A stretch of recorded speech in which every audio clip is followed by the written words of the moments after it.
ऐसा समय आ रहा है जब जानकारी जमा करने का कोई मूल्य नहीं होगा। अच्छी याददाश्त को बुद्धि की तरह पेश करना व्यर्थ हो जाएगा। आपके बोध की तीव्रता और आपकी बुद्धि की तेजी, भविष्य की दुनिया में यही चीजें ज्यादा महत्वपूर्ण होंगी।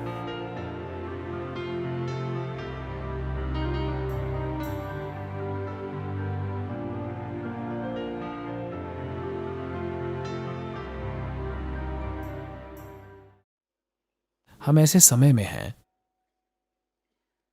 कि शिक्षा के मामले में हम एक मोड़ पर हैं।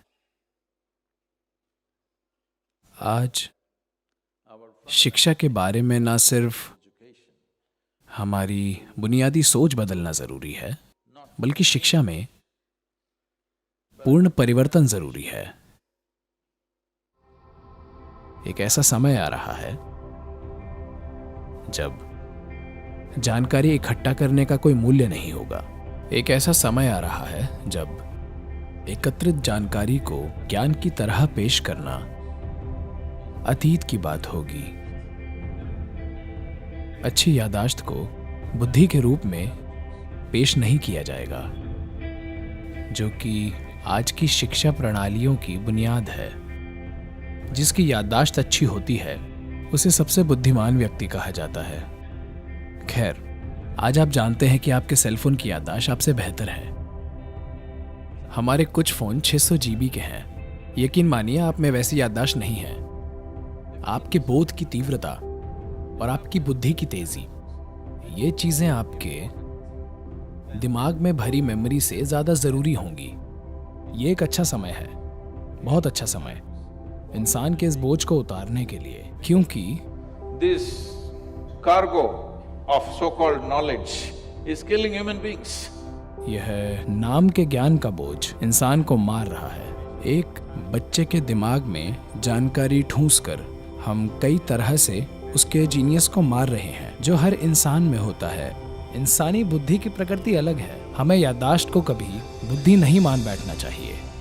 हर इंसान के पास जीनियस का एक अंश होता है। सवाल बस यही है, क्या हम उस विशेष जीनियस के बाहर आने के लिए उसे सही तरह का माहौल दे पाएंगे? यही चुनौती है। यही समय है जब आप सभी शिक्षा से जुड़े लोग ऐसे मुकाम पर हैं जहां आप जितनी जल्दी अपनी शिक्षा प्रणाली को बदलेंगे, हमारे बच्चे भविष्य की दुनिया के लिए उतने ही बेहतर तैयार हो पाएंगे।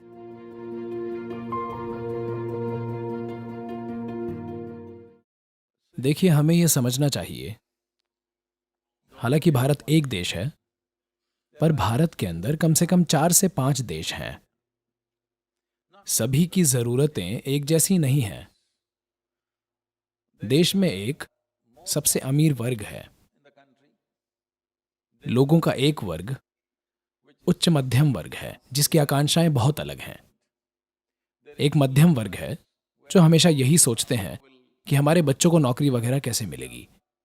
साथ ही ग्रामीण और दूसरे आयाम भी हैं जहां बात है किसी तरह उस सामाजिक और आर्थिक गड्ढे से बाहर आने की जिसमें वे फंसे हुए हैं। हम इन सभी वर्गों को ऐसे नहीं देख सकते कि वह एक हैं। ऐसा करना गलत होगा। समान शिक्षा के नाम पर हम ऐसा कर रहे हैं।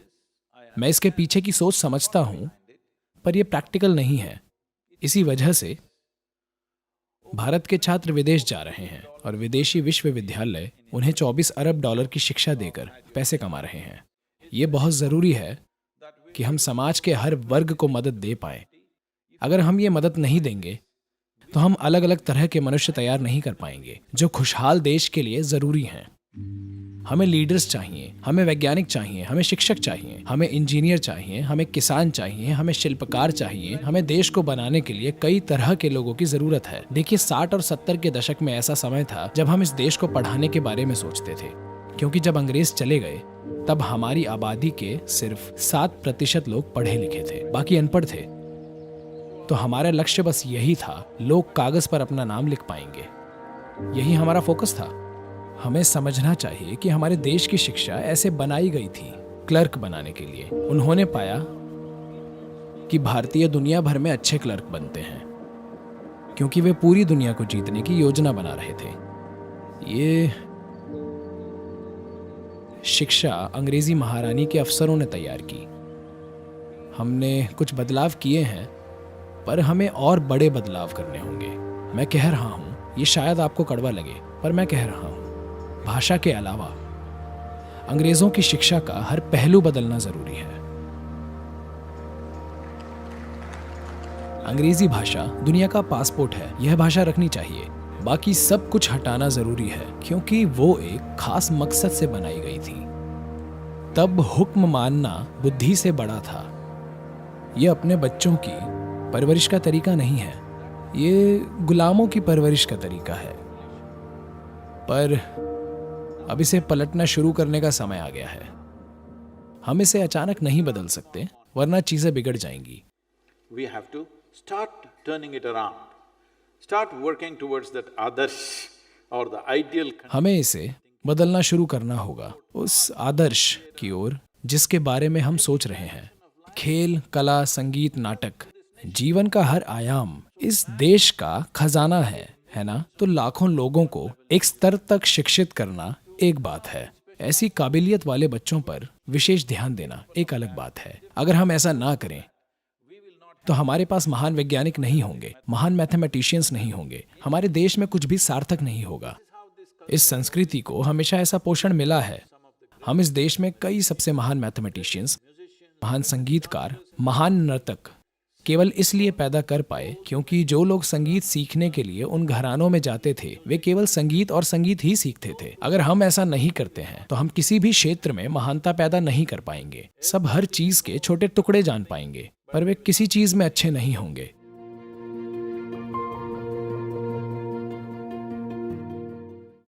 आपको ये समझना चाहिए, ये एक ऐसा देश है जहां कोई हमें हुक्म नहीं दे पाया।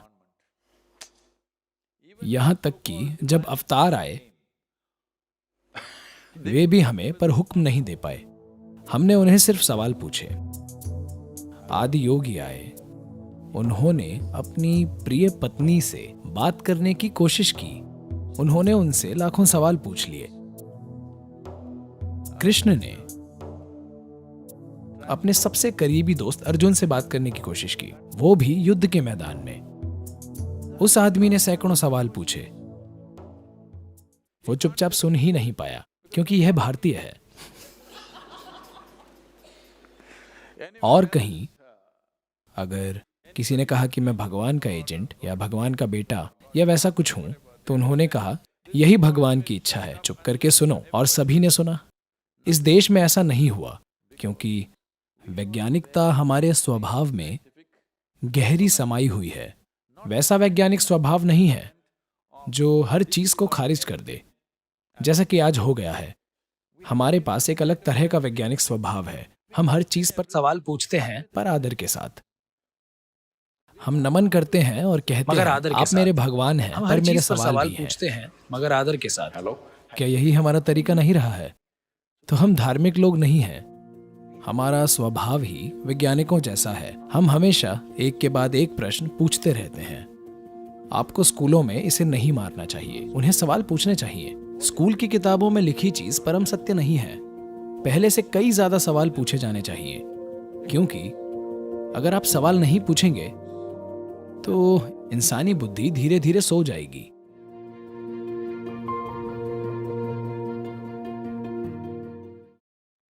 आपको ऐसा इंसान बनना चाहिए कि आपको कुछ भी ना कहना पड़े। आप वैसे व्यक्ति बनिए कि हर कोई आपके जैसा बनना चाहे, सभी बच्चे आपके जैसा बनना चाहें। तो यह आपके लिए काफी कसरत है। आपको उनकी तरह नाचना सीखना होगा, उनकी तरह गाना गाना होगा, उनकी तरह बोलना होगा। फिर वे कहेंगे वाह, मुझे ऐसा बनना है। तो ऐसे बनिए कि वे आपसे प्यार करने लगें। उनसे कुछ मांगिए मत। अगर आपको कोई प्यार करे तो आपको क्या करना चाहिए? आपको थोड़ा चमकना चाहिए। हेलो, हाँ या ना? आपको थोड़ा चमकना चाहिए। कैसे चमके मैं नहीं बताऊंगा, क्योंकि अलग माहौल में आपको अलग तरह से चमकना होगा।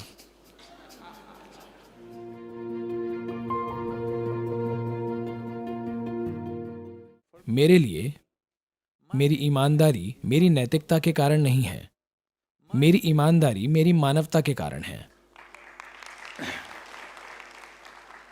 यही एकमात्र मूल्य हम में होना चाहिए कि हम इंसान हैं।